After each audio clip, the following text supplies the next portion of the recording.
और चंद्रयान-3 को लेकर एक बड़ी खबर आपको बता दें। चांद पर प्रज्ञान रोवर ने अपना काम लगभग पूरा कर दिया है और प्रज्ञान को चांद पर सुरक्षित जगह पर पार्क किया गया। चांद पर स्लीप मोड में सेट किया गया है रोवर को।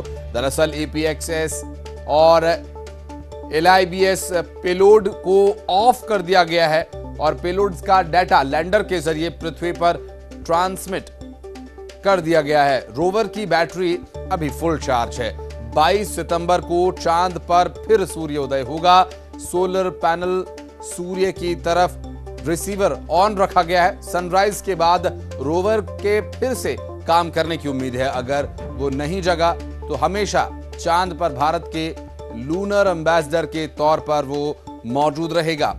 रोवर प्रज्ञान की हम बात कर रहे हैं, जो कि एक बार फिर स्टार्ट होगा, इस बात की उम्मीद है। लेकिन अगर वो स्टार्ट नहीं होता है, अगर वो नहीं जागता है, तो हमेशा चांद पर भारत के लूनर एम्बेसडर के तौर पर उसकी मौजूदगी रहेगी।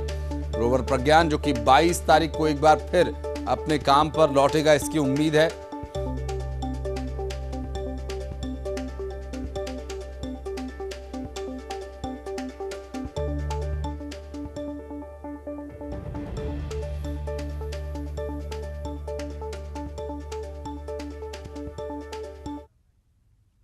और इस बीच दिल्ली से एक बड़ी खबर आपको बता दें। अधीर रंजन चौधरी ने वन नेशन वन इलेक्शन की कमेटी का सदस्य बनने से इनकार कर दिया। पत्र लिखकर अधीर रंजन चौधरी ने पत्र लिखकर इनकार कर दिया। अमित शाह को उन्होंने चिट्ठी लिखकर अपनी नामंजूरी दर्ज कराई है। दरअसल वन नेशन वन इलेक्शन के लिए एक कमेटी का गठन किया जाना है और इस कमेटी में गठित सदस्यों में अधीर रंजन चौधरी को शामिल किया जाना था। लेकिन अधीर रंजन चौधरी ने इस प्रपोजल को लेकर या इस विचार को लेकर अपनी नामंजूरी जताई है, अपना डिसअप्रूवल बताया है। उनका यह कहना है कि वे इस कमेटी में शामिल नहीं हो सकते। पत्र की प्रति आपकी टीवी स्क्रीन पर आप देख पा रहे होंगे। देश के गृह मंत्री अमित शाह को उन्होंने पत्र लिखकर इनकार किया है one nation one election committee का सदस्य बनने से। दरअसल दिल्ली से यह जानकारी मिल रही है, जिसमें यह पता चला है कि कांग्रेस नेता अधीर रंजन चौधरी ने one nation one election committee का सदस्य बनने से इनकार कर दिया है।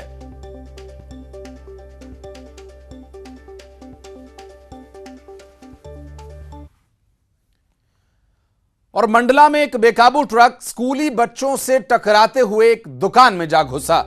इसका सीसीटीवी वीडियो भी सामने आया, बताया जा रहा है। जो तस्वीर आप देख रहे हैं, दरअसल ये उसी दुर्घटना की तस्वीर है, जहां साफ दिखाई दे रहा है कि ट्रक किस तरह से आता है, स्कूली बच्चों को अपनी चपेट में लेता है और फिर साइकिल बाइक्स को अपनी चपेट में लेता हुआ दिखाई दे रहा है। और सड़क पर जो बच्चे हैं वो तितर बितर होकर भागते हैं और इस दौरान एक ट्रक दुकान में जा घुसता है। इस हादसे में 4 बच्चों को चोट भी आई है और इसका एक सीसीटीवी वीडियो भी आप देख पा रहे होंगे, जिसमें हालांकि ट्रक की कोई बहुत ज्यादा गति तो नहीं है, लेकिन उसका नियंत्रण यहां जरूर खोता हुआ दिखाई दिया।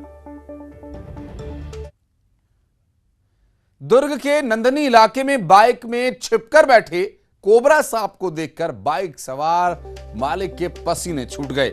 आनन फानन में स्नेक कैचर को मौके पर बुलाया गया और स्नेक कैचर ने किंग कोबरा को अपने काबू में लिया। दरअसल उसे सुरक्षित एक डिब्बे में बंद कर स्थान सुरक्षित चुना गया उसे छोड़ने के लिए।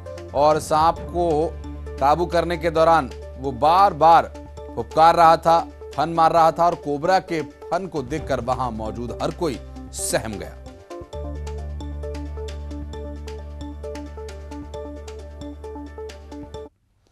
कोंडागांव में मत्स्य विभाग के एक क्लर्क ने 1.25 करोड़ रुपए का घोटाला करते हुए सरकारी पैसे से ऑनलाइन ट्रेडिंग करना शुरू कर दिया था और ट्रेडिंग में पैसे गंवाने के बाद क्लर्क ने खुद ही इस पूरे मामले का खुलासा किया तो विभाग में हड़कंप मच गया।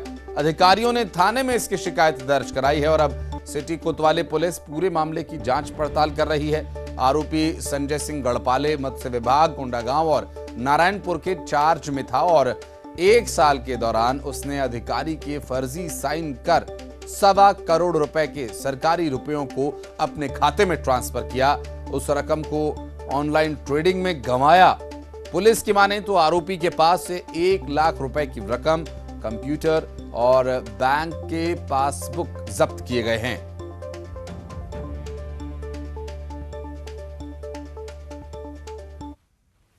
मत्स्य विभाग का एक सहायक ग्रेड 2 का कर्मचारी है जो कि नारायणपुर में पदस्थ था और उसको कोंडागांव में भी अतिरिक्त प्रभार में था, अकाउंटेंट का काम करता था ये। और ये जून 2022 से अभी तक ये लगभग शासकीय पैसे को अपने खाते में 1 करोड़ 25 लाख जो राशि थी ये अपने खाते में डाल लिया है, जिसकी जांच की गई मत्स्य विभाग के द्वारा और जांच करके रिपोर्ट आया। उसके बाद ये थाने में आकर अपराध पंजीबद्ध कराया गया। थाने में धारा 409 420 का अपराध पंजीबद्ध किया गया है। शुरुआती जांच में हमको ये पता चला है कि लगभग सभी राशि को ये ट्रेडिंग करता था, ऑनलाइन ट्रेडिंग, इसके जरिए सभी राशि को ये गंवा चुका है। और नर्मदापुरम से एक बड़ी खबर इस बीच आ रही है। दरअसल दूधी नदी में डूबे 2 बच्चों के शव मिल गए हैं। दीपेश और करण के शव नदी से निकाल लिए गए। रेस्क्यू टीम ने दोनों के शव नदी से निकाल लिए। देर रात तक जारी रेस्क्यू ऑपरेशन, जिसमें 3 और बच्चों के लिए सर्च यानी तलाशी अभियान जारी रखा गया। दूधी नदी में डूबे थे बच्चे और यहां प्रशासन ने आर्थिक सहायता दिए जाने का भी ऐलान किया है। मृतक के परिजनों को 4-4 लाख रुपए की आर्थिक सहायता राशि दिए जाने का ऐलान किया गया है।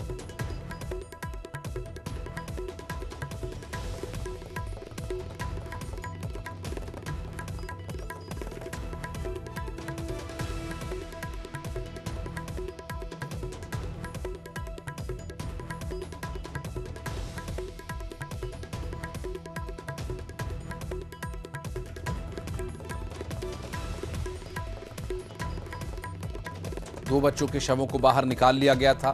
रेस्क्यू टीम ने दोनों के शव नदी से निकाल लिया। हालांकि कुछ और बच्चों के यहां पर होने की आशंका के चलते सर्च जारी रखा गया। हालांकि रात के वक्त सर्च ऑपरेशन को रोक दिया गया था। दूधी नदी में 5 बच्चों के डूबने का ये दर्दनाक मामला। हालांकि मृतकों के परिजनों को ढांढस बंधाने के लिए और सहयोग करने के लिए आर्थिक सहायता जरूर यहां पर किए जाने का ऐलान किया गया है, जिसमें मृतक बच्चों के परिवार वालों को 4-4 लाख रुपए की आर्थिक सहायता दिए जाने की बात कही जा रही है।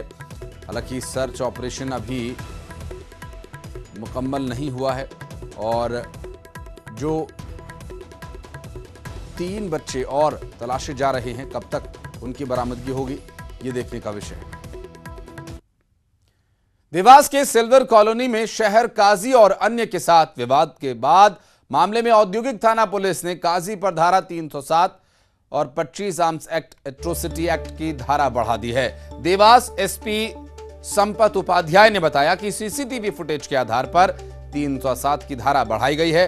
वीडियो में हथियार भी दिखाई दे रहा है, जिसके बाद आर्म्स एक्ट की धारा बढ़ा दी गई। आपको बता दें कि 2 दिन पहले हुए एक विवाद के बाद मामला गर्मा गया था। शहर काजी अबुल कलाम का सोशल मीडिया पर एक वीडियो वायरल हुआ। सीसीटीवी में शहर काजी रिवॉल्वर लेकर किसी के पीछे भागता हुआ दिखाई दे रहा है। ये क्षेत्र में एक प्लॉट चल रहा था जिसके जांच की जा रही थी थाने पर। उसमें कुछ नए सबूत मिले हैं, एक वीडियो फुटेज वगैरह मिला है और कुछ अन्य गवाहों के बयान भी हुए हैं। तो उन जो भी तथ्य आए हैं, सबूत और बयान के आधार पर उस प्रकरण में धारा 307 का इजाफा किया। और सीए की परीक्षा को देश की सबसे कठिन परीक्षाओं में गिना जाता है। ऐसे में इस परीक्षा का बच्चों पर भी काफी दबाव रहता है। लेकिन इस परीक्षा में प्रदेश की बेटी ने इतिहास रच दिया। इतना ही नहीं, Guinness book of world record में भी इस बेटी का नाम दर्ज किया गया। कैसी एक बेटी ने किया यह कमाल, देखिए इस रिपोर्ट में।